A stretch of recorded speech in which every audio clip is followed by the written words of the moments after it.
നിങ്ങൾക്ക് യൂസ്ഫുൾ ആവുന്ന ഒരു വീഡിയോ ആയിട്ടാണ് കേട്ടോ മിസ് വന്നിട്ടുള്ളത്. നിങ്ങൾക്ക് എല്ലാവർക്കും ഇംഗ്ലീഷ് എക്സാം വരുമ്പോൾ നിങ്ങൾ എല്ലാവരും വിചാരിക്കുന്ന ഒരു കാര്യമാണ് അല്ലേ, ഇംഗ്ലീഷ് ഈസി ആയിട്ട് പഠിക്കാം, ലാസ്റ്റ് ടൈമിലേക്ക് പഠിച്ചാൽ മതി, ഈസി ആയിട്ട് ഇംഗ്ലീഷിന് മാർക്ക് വാങ്ങാം, എല്ലാവരും സ്ഥിരമായിട്ട് പറയുന്ന കാര്യമാണ് അല്ലേ അത്. പക്ഷേ എബവ് 90% വാങ്ങാൻ പറ്റുമോ? അത് ചോദിക്കുമ്പോൾ നിങ്ങൾക്ക് കുറച്ച് ടെൻഷൻ ആവും. ഇല്ല, പാസ്സാവാൻ കുഴപ്പമുണ്ടാവില്ല, ഈസി ആയിരിക്കും പഠിച്ചെടുക്കാൻ വേണ്ടിയിട്ട്. പക്ഷേ ഫുൾ മാർക്ക് വേണം, അല്ലെങ്കിൽ എബവ് 90% നിങ്ങൾക്ക് വാങ്ങണമെങ്കിൽ നിങ്ങൾക്ക് കുറേ കാര്യങ്ങൾ നിങ്ങൾ അറിഞ്ഞിരിക്കേണ്ടതല്ലേ, എങ്കിൽ കുറച്ച് ടിപ്സ് നിങ്ങൾ അറിഞ്ഞിരിക്കേണ്ടതായിട്ടുണ്ട് അല്ലേ. Okay, so we can do it. നമുക്ക് എന്ത് ചെയ്യാൻ പറ്റും? ഇംഗ്ലീഷിനും 90% അബോവ് അല്ലെങ്കിൽ 100 മാർക്സ് അല്ലെങ്കിൽ 100% മാർക്സ് നമുക്ക് മേടിക്കാൻ വേണ്ടി പറ്റും. Yes, we can do it. Nothing is impossible എന്നാണല്ലോ. പക്ഷെ അതിന് കുറച്ച് ടിപ്സ് നിങ്ങളൊന്ന് ഫോളോ ചെയ്താൽ മതി. അപ്പോൾ കുറച്ച് ടിപ്സ് ആൻഡ് ട്രിക്സ് പറഞ്ഞു തരാനാണ് ഇന്നത്തെ ഈ ഒരു വീഡിയോ. സോ എന്തൊക്കെയാണ്? നമുക്ക് 3 സെക്ഷൻസ് ആയിട്ടാണ് ഏത് എക്സാം ആയാലും, ഇപ്പോൾ ഇംഗ്ലീഷിലെ ഏത് എക്സാം ആയാലും, നിങ്ങൾ പബ്ലിക് എക്സാം ആയാലും ക്രിസ്മസ് എക്സാം ഏത് എഴുതിക്കോട്ടെ, അതിനൊരു കൃത്യമായിട്ടുള്ളൊരു പാറ്റേൺ ഉണ്ട് അല്ലേ. കൃത്യമായിട്ടുള്ളൊരു പാറ്റേൺ എന്തിനുണ്ട്? നമ്മുടെ എക്സാംസിനുണ്ട്. അതിൽ ഫസ്റ്റ് കാര്യമാണ്, അത് 3 സെക്ഷൻസ് ആയിട്ടാണ് എക്സാം ഉണ്ടാവുക. ഒന്ന് റീഡിംഗ് എന്ന് പറഞ്ഞാൽ എന്താ അറിയോ? നമ്മുടെ പോം കോംപ്രഹെൻഷൻ ടൈപ്പ്, അല്ലെങ്കിൽ read the following passage like അല്ലേ. ചിലപ്പോൾ എന്ത് ചെയ്യുന്നുണ്ടാവും, ഒരു അൺനോൺ പാസേജും ഉണ്ടാവാം, നമ്മൾ പഠിച്ച ചാപ്റ്ററിൽ നിന്നുള്ള പാസേജ് ആയിരിക്കാം. ഇതിൽ നിന്നൊക്കെ നമ്മളോട് എന്നിട്ട് എന്ത് ചോദിക്കൂടാ? ക്വസ്റ്റ്യൻസ് ചോദിക്കാറുണ്ട്, 1 word ടൈപ്പ് ക്വസ്റ്റ്യൻസ്. സോ ആ ഒരു ടൈപ്പ് റീഡിംഗ് ടൈപ്പ് ക്വസ്റ്റ്യൻസ് ഉണ്ടാവാറുണ്ട്. പിന്നെ റൈറ്റിംഗ് എന്ന് ഉദ്ദേശിച്ചത് നമ്മുടെ ഡിസ്കോഴ്സസ് ആണ് കേട്ടോ, നമ്മൾ ഒരുപാട് എഴുതേണ്ട ക്വസ്റ്റ്യൻസ്. ഓക്കെ, അങ്ങനത്തെ ടൈപ്പ് ക്വസ്റ്റ്യൻസ് ഉണ്ടാവാറുണ്ട്. പിന്നെ നമ്മളെല്ലാവരും വില്ലനായിട്ട് കാണുന്ന ഒരാളാണ് ഗ്രാമർ ക്വസ്റ്റ്യൻസ്. ഓക്കെ, സോ ഈ ഒരു 3 ടൈപ്പ് ഓഫ് ക്വസ്റ്റ്യൻസ് ആണ് നമ്മുടെ ഇംഗ്ലീഷ് എക്സാമിന് നമുക്ക് സ്ഥിരമായിട്ട് ഉണ്ടാവാറുള്ളത്. അപ്പോൾ അതിൽ റീഡിംഗ് സെക്ഷൻ ഫസ്റ്റ്. അപ്പം ഞാനിതൊരു എന്തായിട്ടാണ് നിങ്ങൾക്കൊരു എൻ്റെ ഒരു പ്രിഫറൻസ് പോലെ ഞാൻ പറഞ്ഞു തരികയാണ്. നിങ്ങളൊന്ന് ഈ ഒരു രീതിയിൽ ട്രൈ ചെയ്ത് നോക്കുക. മോഡൽ എക്സാമും അല്ലെങ്കിൽ ക്ലാസ് ടെസ്റ്റൊക്കെ ഉണ്ടാകുമ്പോൾ അപ്പം നിങ്ങൾക്ക് ടൈം ആയിക്കോട്ടെ, അതുപോലെ തന്നെ നിങ്ങൾക്ക് അത് എഴുതുന്ന രീതിയൊക്കെ ടൈമൊക്കെ സേവ് ചെയ്ത് നല്ല സ്മാർട്ടായിട്ട് തന്നെ ആൻസർ ചെയ്യാൻ പറ്റുന്നതാണ്. So attempt reading section first. അപ്പോൾ നമ്മൾ ആദ്യം ഒരു ക്വസ്റ്റ്യൻ പേപ്പർ കിട്ടുമ്പോൾ നിങ്ങൾ എന്ത് ചെയ്യുക? ആദ്യം റീഡിംഗ് സെക്ഷൻ എന്ത് ചെയ്യുക? അറ്റംപ്റ്റ് ചെയ്യുക. എന്ന് വെച്ച് കഴിഞ്ഞാൽ, അത് പറയാൻ കാരണം എന്താണെന്ന് വെച്ച് കഴിഞ്ഞാൽ, അത് ലാസ്റ്റിലേക്ക് വെക്കും. നമ്മൾ വിചാരിക്കും കുറച്ച് മാർക്കിൻ്റെ ക്വസ്റ്റ്യൻ അല്ലേ, എന്നിട്ട് അത് നമ്മൾ ലാസ്റ്റിലേക്ക് വെക്കും. പക്ഷേ ഇംഗ്ലീഷ് റൈറ്റിംഗ്സ് എഴുതി തുടങ്ങിക്കഴിഞ്ഞാൽ, അല്ലെങ്കിൽ ഡിസ്കോഴ്സസ് എഴുതി തുടങ്ങിക്കഴിഞ്ഞാൽ നമുക്ക് ഫുൾ സ്റ്റോപ്പ് ഇടാൻ സമയം ഉണ്ടാവില്ല അല്ലേ. പിന്നെ ബെല്ലടിക്കാൻ നേരത്തായിരിക്കും നമ്മൾ എഴുതി തീർത്ത് കൊടുക്കുന്നുണ്ടാവാം. അപ്പോൾ ആ സമയത്ത് അത് വിട്ടുപോകാനുള്ള ചാൻസ് ഉണ്ട്. അപ്പോൾ ഇത് കുറച്ച് മാർക്കിൻ്റെ ക്വസ്റ്റ്യൻ ആണെങ്കിലും 5 മാർക്ക് ആയാലും ഇനിയിപ്പോൾ 2 അതുപോലത്തെ ക്വസ്റ്റ്യൻ ഉണ്ടെങ്കിൽ 10 മാർക്ക് ആയാലും മൊത്തത്തിൽ ഗ്രേഡ് മാറി പോകാനുള്ള ചാൻസ് ഉണ്ട്. So attempt reading section first. അപ്പോൾ നമുക്ക് ആ ഒരു ഫ്രഷ് മൈൻഡിൽ തന്നെ പെട്ടെന്ന് തന്നെ കാര്യങ്ങൾ വായിച്ച് മനസ്സിലാക്കി പെട്ടെന്ന് ആൻസർ ചെയ്യാൻ വേണ്ടി പറ്റും. എന്നിട്ട് അതിൽ നിന്ന് ഒന്നും മനസ്സിലാവുന്നില്ല അല്ലെങ്കിൽ അറിയാത്ത ക്വസ്റ്റ്യൻ ഉണ്ടെങ്കിൽ നിങ്ങൾ അവിടെ വിട്ടോളൂ, സമയം കളയണ്ട. പക്ഷേ ആദ്യം എന്ത് ചെയ്യുക? റീഡിംഗ് സെക്ഷൻ നിങ്ങൾ ആദ്യമായിട്ട് അറ്റൻഡ് ചെയ്യുക. പിന്നെ നിങ്ങൾ സെക്കൻഡ്ലി ഗ്രാമർ സെക്ഷൻ അറ്റൻഡ് ചെയ്യാൻ വേണ്ടി നോക്കാം. എന്ന് വെച്ചാൽ റൈറ്റിംഗ്സ് എഴുതി തുടങ്ങുന്നതിൻ്റെ മുന്നേ തന്നെ ഗ്രാമർ അറ്റൻഡ് ചെയ്യാൻ പറ്റുന്നുണ്ടോ നോക്കാം. അപ്പോൾ ആ ഒരു ഫ്രഷ് മൈൻഡ് നമ്മൾ എക്സാം ഹാളിലേക്ക് കയറുന്ന സമയത്ത് തന്നെ ഗ്രാമർ അറ്റൻഡ് ചെയ്ത് കഴിഞ്ഞാലുള്ള ഗുണം എന്താണെന്ന് വെച്ചാൽ, നമ്മൾ ഈ ഡിസ്കോഴ്സ് എഴുതി നമ്മുടെ മൈൻഡൊക്കെ ഫുൾ അതിൽ നമ്മളെല്ലാ ചാപ്റ്റേഴ്സിൻ്റെയും സമ്മറിയും കാര്യങ്ങളൊക്കെ ഓർത്തെടുത്ത് നമുക്ക് ലാസ്റ്റിലേക്ക് ഗ്രാമർ വെക്കുമ്പോൾ മറന്നു പോകാനുള്ള ചാൻസസ് ഉണ്ട്. അപ്പോൾ ആ ഒരു ഗ്രാമർ സെക്ഷൻ രണ്ടാമത് തന്നെ അറ്റൻഡ് ചെയ്യാൻ നോക്കുക.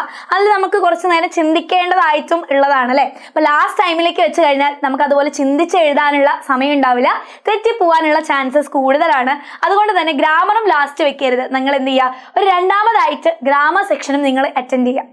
റെഡി? അപ്പോൾ അതിനുശേഷം നിങ്ങൾ റൈറ്റിങ്ങിലേക്ക് കടക്കാം, നിങ്ങൾക്ക് ഡിസ്കോഴ്സസിലേക്ക് കടക്കാം. അങ്ങനെ ചെയ്ത് കഴിഞ്ഞാൽ നിങ്ങൾക്ക് ഒരുപാട് സമയം നിങ്ങൾക്ക് ലാഭിക്കാൻ പറ്റും. നിങ്ങൾക്ക് ആ ഒരു എക്സാം കഴിയുന്ന സമയം വരെ അതിനനുസരിച്ച് പ്ലാൻ ചെയ്ത് നിങ്ങൾക്ക് എല്ലാ ഡിസ്കോഴ്സസ് കംപ്ലീറ്റ് ചെയ്യാനും പറ്റും. ഞാൻ എക്സാം എഴുതിക്കൊണ്ടിരുന്ന സമയത്ത് ഞാൻ ഇങ്ങനെയായിരുന്നു അറ്റൻഡ് ചെയ്തുകൊണ്ടിരുന്നത്. അപ്പോൾ അതിൽ അറിയാത്ത ക്വസ്റ്റ്യൻ ഉണ്ടെങ്കിൽ ഞാൻ അപ്പം തന്നെ അവിടെ വിട്ടുവെക്കും കേട്ടോ. പിന്നെ അതിൻ്റെ പിറകിൽ ഇരുന്നിട്ട് ഒരുപാട് സമയം കളയാറില്ല. എന്നിട്ട് അറിയുന്ന ക്വസ്റ്റ്യൻസ് ഞാൻ അറ്റൻഡ് ചെയ്യാറുണ്ട്. പക്ഷേ ഈ ഒരു രീതിയിലാണ് ഞാൻ അറ്റൻഡ് ചെയ്യാൻ ട്രൈ ചെയ്യാറുള്ളത്. ഓക്കെ, സോ അടുത്ത കാര്യം എന്താണെന്ന് വെച്ചാൽ, റീഡിംഗ് സെക്ഷൻ അറ്റൻഡ് ചെയ്യുമ്പോൾ read questions before reading the passages. നിങ്ങളിപ്പോൾ അറിയുന്ന ചാപ്റ്ററിൻ്റെതായിക്കോട്ടെ, അൺനോൺ പാസേജ് ആയിക്കോട്ടെ, എന്തായാലും ക്വസ്റ്റ്യൻസ് വായിച്ചിട്ട് ആ ഒരു പാസേജ് വായിക്കാൻ ശ്രമിക്കാം. കാരണം എന്താ? ക്വസ്റ്റ്യൻസ് വായിച്ചിട്ട് നമ്മൾ ആ ഒരു പാസേജ് വായിക്കുമ്പോൾ നമ്മുടെ കണ്ണ് സെർച്ച് ചെയ്യുന്നത് അതിലെ ആൻസേഴ്സിനെ ആയിരിക്കും. മറ്റേത് നമ്മൾ പാസേജ് വെറുതെ വായിച്ച് വീണ്ടും ക്വസ്റ്റ്യൻ വായിച്ച് വീണ്ടും നമ്മുടെ കണ്ടുപോയി ആൻസർ സെർച്ച് ചെയ്യുമ്പോഴേക്ക് ഒരുപാട് ടൈം കൺസ്യൂം ചെയ്യും. നമുക്ക് ഒരുപാട് സമയമില്ല അല്ലേ എക്സാമിന്. സോ നമുക്ക് വെറുതെ വീട്ടിലിരുന്ന് ചെയ്യുകയാണെങ്കിൽ നമുക്ക് ഒരുപാട് സമയമുണ്ട്. പക്ഷേ എക്സാം ഹാളിൽ ആ ഒരു ടെക്നിക്ക് വർക്ക് ആവില്ല. അതുകൊണ്ട് തന്നെ ക്വസ്റ്റ്യൻ വായിക്കാം, ക്വസ്റ്റ്യൻ വായിച്ചിട്ട് പാസേജസ് വായിക്കാൻ വേണ്ടി ട്രൈ ചെയ്യാം. Okay, and set the time limit for each passages. പിന്നെ പാസേജ് വായിക്കുമ്പോഴും ഒരുപാട് തവണ വീണ്ടും വീണ്ടും വായിച്ച് ആൻസർ കിട്ടുന്നത് വരെ ക്വസ്റ്റ്യൻ വായിച്ച് പാസേജ് വായിച്ച് അങ്ങനെ സമയം കളയരുത്. നമ്മളിപ്പോൾ ഫസ്റ്റ് ഈ ഒരു കാര്യം അറ്റൻഡ് ചെയ്യുകയാണ്, റീഡിംഗ് സെക്ഷൻ അറ്റൻഡ് ചെയ്യുകയാണെങ്കിലും നിങ്ങൾ എന്ത് ചെയ്യണം, അതിനൊരു ടൈം ലിമിറ്റ് വെക്കണം. ഞാൻ ഇപ്പോൾ ഒരു ടൈം ലിമിറ്റ് വെച്ചു. ഇപ്പോൾ 10:30 എക്സാം തുടങ്ങുകയാണ്. ഓക്കെ, 10:30 തുടങ്ങി നമുക്കിപ്പോൾ ഒരു 12:30 വരെയാണ് എക്സാം, അല്ലെങ്കിൽ 12 മണി വരെയാണ് എക്സാം എങ്കിൽ 10:30 to ഒരു 20 മിനിറ്റ് കൊണ്ട് ഞാൻ 2 റീഡിംഗ് കോംപ്രഹെൻഷൻ അല്ലെങ്കിൽ റീഡിംഗ് ടൈപ്പ് ക്വസ്റ്റ്യൻസും ഞാൻ ചെയ്ത് കഴിയും. ഓക്കെ, അങ്ങനെ ഞാൻ സെറ്റ് ചെയ്തു. എന്നിട്ട് അടുത്ത സമയം ഒരു അരമണിക്കൂർ കൊണ്ട് ഞാൻ എന്ത് ചെയ്യും, ഗ്രാമറൊക്കെ അറ്റൻഡ് ചെയ്യും. ബാക്കി ഇത്രയും സമയം ഞാൻ എന്ത് ചെയ്യും, ഓരോരോ എന്തായിട്ട് അറ്റൻഡ് ചെയ്യണം, റൈറ്റിംഗ്സ് ആയിട്ട് അറ്റൻഡ് ചെയ്യും. അപ്പം അതിൽ ഞാൻ വേറൊരു കാര്യം ട്രൈ ചെയ്യാറുള്ളത് അല്ലെങ്കിൽ ഫോളോ ചെയ്യാറുള്ളത്, റൈറ്റിംഗ് സെക്ഷനിലേക്ക് വരുമ്പോൾ ഏറ്റവും മാർക്ക് കൂടിയത് ഏതാണോ അത് വെച്ചാണ് ഞാൻ സ്റ്റാർട്ട് ചെയ്യാറ് കേട്ടോ. അപ്പോൾ അത് ഞാൻ പറയാം. First, keep in mind the word limit. Writing സെക്ഷനിലേക്ക് പോകുമ്പോൾ നിങ്ങൾ വേർഡ് ലിമിറ്റ് എപ്പോഴും മനസ്സിൽ വയ്ക്കാം. 3 മാർക്കിന് ചോദിക്കുന്ന ക്വസ്റ്റ്യന് ഒരു 2.5 പേജും, അതുപോലെ 6 മാർക്കിനും 10 മാർക്കിനും 8 മാർക്കിനും ചോദിക്കുന്ന ക്വസ്റ്റ്യനിൽ വെറും 1/2 പേജും എഴുതി കഴിഞ്ഞാൽ അതെന്താവില്ല, മാർക്ക് കിട്ടില്ല. സോ ആ ഒരു വേർഡ് ലിമിറ്റ് കൃത്യമായിട്ട് നിങ്ങളുടെ മനസ്സിലുണ്ടാവണം. ആ ഒരു രീതിയിൽ വേണം ഓരോ ക്വസ്റ്റ്യനും ആൻസർ ചെയ്യാൻ വേണ്ടിയിട്ട്. ഓക്കെ, അപ്പോൾ അതിന് വേണ്ടിയിട്ടാണ് മിസ് പറഞ്ഞത് നിങ്ങൾ എന്ത് ചെയ്യുക, എപ്പോഴും കൂടുതൽ മാർക്കിൻ്റെ ക്വസ്റ്റ്യൻ, ഓക്കെ, കൂടുതൽ മാർക്കിൻ്റെ ക്വസ്റ്റ്യൻ ഫസ്റ്റ് അറ്റൻഡ് ചെയ്യാൻ ശ്രമിക്കാം. അപ്പോൾ എസ്സേ ഒക്കെ അല്ലെങ്കിൽ സ്പീച്ചൊക്കെ പോലെയുള്ള ക്വസ്റ്റ്യൻ നിങ്ങൾ ഫസ്റ്റ് അറ്റൻഡ് ചെയ്യുമ്പോൾ അതിനനുസരിച്ച് നിങ്ങൾക്ക് എഴുതാൻ സമയം കിട്ടും. അപ്പോൾ ലാസ്റ്റിലേക്ക് ഇപ്പോൾ 3 മാർക്കിൻ്റെ ക്വസ്റ്റ്യൻ നിങ്ങൾ എന്ത് ചെയ്താൽ മതി, കുറച്ച് എഴുതിയാൽ മതി.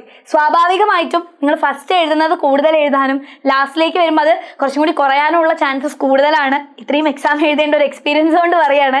സോ അതുകൊണ്ട് തന്നെ നിങ്ങൾ എന്ത് ചെയ്യാം, ഏറ്റവും കൂടുതൽ മാർക്കിൻ്റെ എസ്സേയോ അല്ലെങ്കിൽ 6 മാർക്കിൻ്റെയോ ഒക്കെ ക്വസ്റ്റ്യൻസ് ഫസ്റ്റ് അറ്റൻഡ് ചെയ്യുക. എന്നിട്ട് നിങ്ങൾ എന്ത് ചെയ്യുക, റൈറ്റിംഗിൽ കുറഞ്ഞ മാർക്കിലേക്ക് വരാം. ആൻഡ് ആ ഒരു വേർഡ് ലിമിറ്റ് എപ്പോഴും നിങ്ങളുടെ ഓർമ്മയിൽ ഉണ്ടാവണം. Okay, so follow the correct formats. പിന്നെ നിങ്ങൾ റൈറ്റിംഗ് ഡിസ്കോഴ്സസ് എഴുതുമ്പോൾ കറക്റ്റ് ഫോമാറ്റിലായിരിക്കണം ആൻസർ എഴുതേണ്ടത്. അതിന് കൃത്യമായിട്ടുള്ള മാർക്കുണ്ട്. അപ്പോൾ ലെറ്റർ ആയിക്കോട്ടെ, ഡയറി ആയിക്കോട്ടെ, ന്യൂസ് പ്രിപ്പയർ റിപ്പോർട്ട് ആയിക്കോട്ടെ, സ്പീച്ച് ആയിക്കോട്ടെ, എന്തോ ആയിക്കോട്ടെ, ഇതൊക്കെ അതിൻ്റെയൊക്കെ കറക്റ്റ് ഫോമാറ്റിൽ നിങ്ങൾ എഴുതണം. അപ്പോൾ ഡിസ്കോഴ്സസ് പഠിക്കുമ്പോൾ ഫോമാറ്റ് കൃത്യമായിട്ട് എല്ലാത്തിൻ്റെ അറിഞ്ഞിരിക്കണം. പിന്നെ നിങ്ങൾക്ക് മാർക്ക് കൂട്ടാൻ അല്ലെങ്കിൽ നിങ്ങളുടെ ആ ഒരു ആൻസർ ഷീറ്റിനെ അട്രാക്റ്റീവ് ആക്കാൻ, ഇപ്പോൾ നിങ്ങളുടെ സാറും ടീച്ചറും ഒക്കെ ആ ഒരു പേപ്പർ നോക്കുമ്പോൾ അതിനെ അട്രാക്റ്റീവ് ആക്കാൻ നിങ്ങൾക്ക് യൂസ് ചെയ്യാൻ പറ്റുന്ന പൊടിക്കൈകളാണ് കേട്ടോ.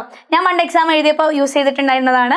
അപ്പോൾ നോക്കിക്കേടാ, പോസിറ്റീവ് മെസ്സേജസ് നിങ്ങൾക്ക് ഇൻക്ലൂഡ് ചെയ്യാം. ഇപ്പോൾ ഒരു സ്പീച്ചൊക്കെ ആണെങ്കിൽ അവർക്ക് ആ ഒരു വായിക്കുമ്പോൾ നല്ലൊരു മെസ്സേജ് എന്നുള്ള രീതിയിൽ വളരെ മോട്ടിവേറ്റിംഗ് ആയിട്ടുള്ള ചില 2-3 മെസ്സേജസ് അങ്ങോട്ട് പഠിച്ചു പോവുക. അത് അതേപോലെ എഴുതി വെക്കുക. എന്നിട്ട് എഴുതി വെച്ചാൽ മാത്രം പോലെ പെൻസിൽ എടുത്ത് അതൊന്ന് മാർക്ക് ചെയ്യുക കൂടി വേണം. ഓക്കെ, പിന്നെ കറണ്ട് ഇഷ്യൂസിനെ പറ്റിയിട്ട് ഇപ്പം നമ്മുടെ ഏതെങ്കിലും ടോപ്പിക്ക് ഇപ്പം നടക്കുന്ന ഇഷ്യൂസുമായിട്ട് കണക്ട് ചെയ്യാൻ പറ്റുമെങ്കിൽ ആ ഒരു രീതിയിലൊക്കെ നിങ്ങൾക്ക് എഴുതാം. ഓക്കെ, ആൻഡ് നിങ്ങളുടെ ഒപ്പീനിയൻസ് പറയാൻ പറ്റുന്ന ഡിസ്കോഴ്സസ് ഉണ്ട് അല്ലേ. ഇപ്പം നെറേറ്റീവിനൊന്നും ഒപ്പീനിയൻസ് പറയാൻ പറ്റില്ല. പക്ഷെ റൈറ്റപ്പും മെസ്സേയും നിങ്ങളുടെ സ്പീച്ചൊക്കെ പറയുകയാണെങ്കിൽ നിങ്ങളുടെ ഒപ്പീനിയൻസ് കൂടി നിങ്ങൾക്ക് അതിൽ ഇൻക്ലൂഡ് ചെയ്യാം. അങ്ങനത്തെ കാര്യങ്ങൾ നിങ്ങളുടെ ഒപ്പീനിയൻസും കൂടി നിങ്ങൾക്ക് എന്ത് ചെയ്യാം, ഇൻക്ലൂഡ് ചെയ്ത് ആൻസർ എഴുതാം. അപ്പം ഇങ്ങനെയൊക്കെ എഴുതി കഴിഞ്ഞാൽ നിങ്ങളുടെ ആൻസർ ഷീറ്റിനെ കുറച്ചും കൂടി അട്രാക്റ്റീവ് ആക്കും. പിന്നെ നമ്മുടെ ലാസ്റ്റ് സെക്ഷനാണ് grammar. Grammar is very important. കാരണം ഗ്രാമർ തെറ്റിച്ച് കഴിഞ്ഞാൽ ഉള്ള പ്രശ്നം എന്താണെന്ന് വെച്ച് കഴിഞ്ഞാൽ അത് തെറ്റിയാൽ തെറ്റ് തന്നെയാണ് അല്ലേ. അപ്പോൾ തെറ്റ് തന്നെ ആവുന്നത് കൊണ്ട് തന്നെ എന്തായിട്ട് മാറൂടാ, 1 തെറ്റിച്ചാൽ 1 മാർക്ക് പോവും, 2 തെറ്റിച്ചാൽ 2 മാർക്ക് പോവും. അപ്പോൾ നമ്മൾ ഡിസ്കോഴ്സ് ഒക്കെ ആണെങ്കിലും നമുക്ക് എന്ത് ചെയ്യാം, എഴുതി വരുമ്പോൾ ഒരു 1/2 മാർക്കൊക്കെ കുറയും, അല്ലെങ്കിൽ ഒരു 2 മാർക്കൊക്കെ കുറഞ്ഞാലും ബാക്കി മാർക്ക് ഉണ്ടാവൂലേ. എന്ന് വെച്ചാൽ മൊത്തത്തിലാണ് അവർ മാർക്ക് ഇടുന്നത്, അല്ലാതെ ഓരോ വേർഡ് ബൈ വേർഡ് അല്ല. മൊത്തത്തിൽ ആ ഒരു കോണ്ടന്റ് റെഡി ആയാൽ അവർ മാർക്ക് ഇടും. പക്ഷെ ഗ്രാമർ തെറ്റിയാൽ തെറ്റിയത് തന്നെയാണ്. ആ ഒരു ഗ്രാമർ സെക്ഷനിലെ മാർക്ക് കുറയുന്നതിനനുസരിച്ച് നിങ്ങളുടെ ഗ്രേഡ് അങ്ങോട്ടും ഇങ്ങോട്ടും ചേഞ്ച് ആവാനുള്ള ചാൻസ് ഉണ്ട്. സോ ഗ്രാമറും നന്നായിട്ട് പഠിച്ചിട്ട് തന്നെ എക്സാം പോവാം. ഓക്കെ, എക്സാം ഹാളിലേക്ക് പോവാം. സോ ഇത്രയും കാര്യങ്ങൾ, ഇത്രയും ടിപ്സ് ആൻഡ് ട്രിക്സ് നിങ്ങൾ ഓർത്ത് വെച്ച് കഴിഞ്ഞാൽ നിങ്ങൾക്കും എന്ത് ചെയ്യാൻ പറ്റും, എബോവ് 90% ഇംഗ്ലീഷിൽ ഉറപ്പായിട്ടും മാർക്ക് വാങ്ങാൻ വേണ്ടിയിട്ട് പറ്റും. അപ്പോൾ അതിന് യൂസ്ഫുൾ ആവുന്ന കുറച്ച് ടിപ്സുമായിട്ടാണ് ഇന്ന് ദിവസം വന്നിട്ടുള്ളത്. അപ്പോൾ ഇതുപോലെയുള്ള വീഡിയോസൊക്കെ ആയിട്ട് നമുക്ക് ഇനിയും കാണാം. അപ്പോൾ നിങ്ങൾക്ക് ഇതുപോലെ എന്ത് ചെയ്യണം, ഇങ്ങനത്തെ നോട്ട്സും കാര്യങ്ങളൊക്കെ കിട്ടി എജുപോർട്ട് ഫാമിലിയുടെ കൂടെ പഠിക്കണം എന്നുണ്ടെങ്കിൽ നിങ്ങൾ എന്ത് ചെയ്യാടാ, നമ്മുടെ താഴെ കാണുന്ന വാട്സപ്പ് കമ്മ്യൂണിറ്റിയിൽ ജോയിൻ ചെയ്യുക. അതിൻ്റെ ലിങ്ക് നമ്മുടെ ഡിസ്ക്രിപ്ഷനിൽ കൊടുത്തിട്ടുണ്ടാകും. അതിൽ ക്ലിക്ക് ചെയ്യുക, ജോയിൻ ചെയ്യുക. ആൻഡ് നമ്മുടെ ബാച്ചിലും നിങ്ങൾക്ക് ജോയിൻ ചെയ്യാം കേട്ടോ. എല്ലാ സബ്ജക്ട്സിൻ്റെയും എല്ലാ ടൈപ്പ് ക്ലാസ്സസും റെക്കോർഡഡ് ആയിക്കോട്ടെ ലൈവ് ആയിക്കോട്ടെ എല്ലാം നമ്മൾ പ്രൊവൈഡ് ചെയ്യുന്നതാണ്. എക്സാംസും ഒക്കെ നിങ്ങൾക്ക് യൂസ്ഫുൾ ആവുന്ന രീതിയിൽ എന്ത് ചെയ്യുന്നതാണ്, നമ്മൾ അതിനെ നിങ്ങളിലേക്ക് എത്തിച്ചു തരുന്നതാണ്. സോ എൻ്റെ മക്കൾ എന്ത് ചെയ്യരുത്, നമ്മൾ ബാച്ചിലും ജോയിൻ ചെയ്യുക, വാട്സപ്പ് കമ്മ്യൂണിറ്റിയിൽ ജോയിൻ ചെയ്യാൻ മറക്കാതിരിക്കുക കേട്ടോ.